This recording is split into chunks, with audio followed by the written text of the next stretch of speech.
friends.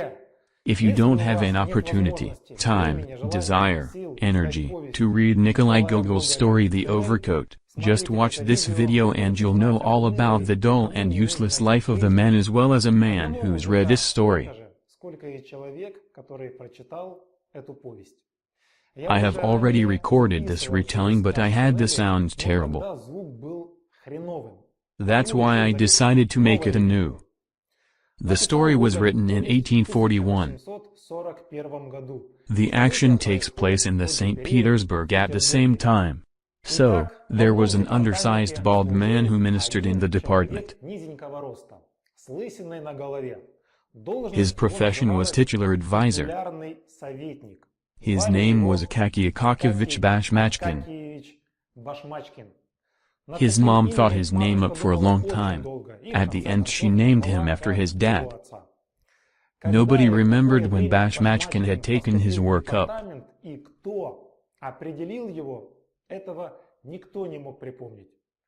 Everything around him had been being changed.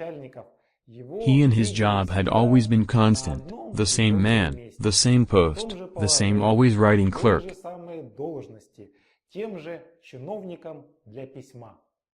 At work he was not respected. There is nothing was him to respect.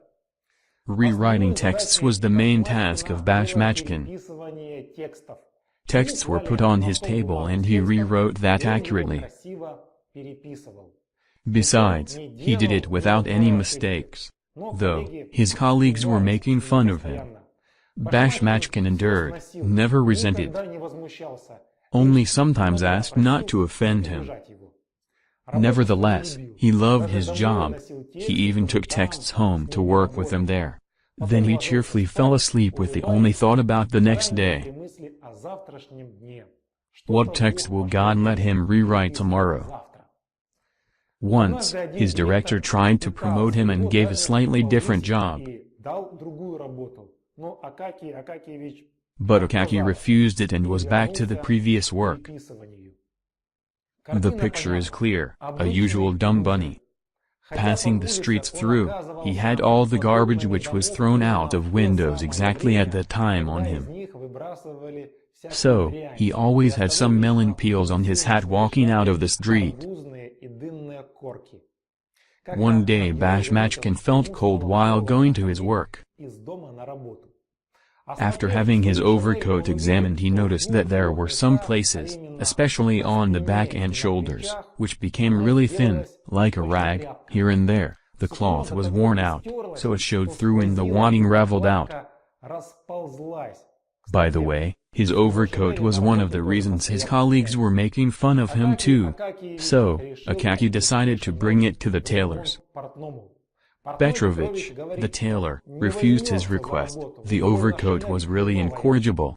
Akaky asked him very polite to set it right. No way. You gotta buy a new one, he said. What's the price? Nearly 150 rubles. Akaky was shocked.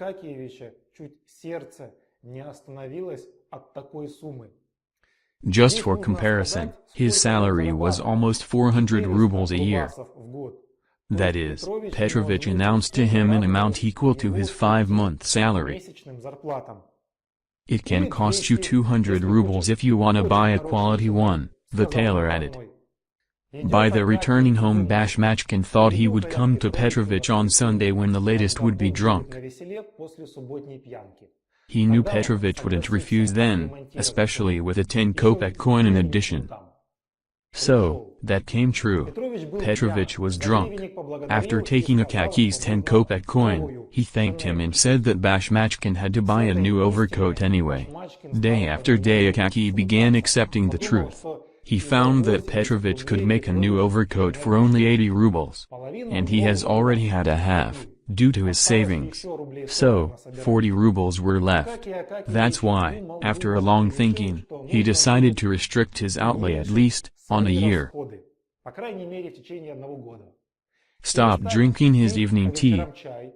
Stop lighting candles and go to the hostess in case of working late and not light his own candle.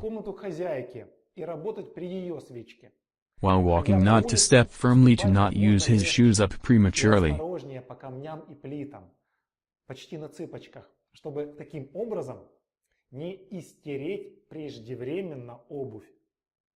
Wash clothes as rarely as it was possible and wear a dressing down at home instead of underwear to not wear it out.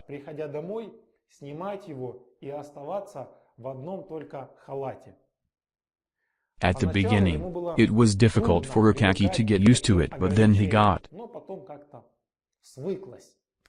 Then he got his own life aim, to buy the overcoat. Luckily, Bashmachkin got a premium at work. He thought it would be 40 to 45 rubles, but he got 60. So, it was 2 to 3 months of hunger left and the sum would be collected. So, it came true. Akaky and Petrovich went shopping together to choose the fabric. A cool one was chosen. Akaky also wanted a marten fur on his collar, but it was too expensive. Though he had money to buy a cat fur, it was impossible to differ these two furs from each other from a distance. Petrovich was sewing the overcoat for 2 weeks. He took only 12 rubles for this instead of 75, due to his friendship with Akaky. Bashmachkin flew to his work like he had wings. Everyone went outside to welcome him and to look at the overcoat at once. They asked him to be buying around the table for long wearing of the new overcoat. Akaky was not sure. He was saved by an official who said he would be buying instead of Bashmachkin. Besides, he was holding a birthday that day. He invited everyone to come in evening. That day was like the biggest and solemn holiday Akaky has ever had. In the evening, Bashmachkin went to the party.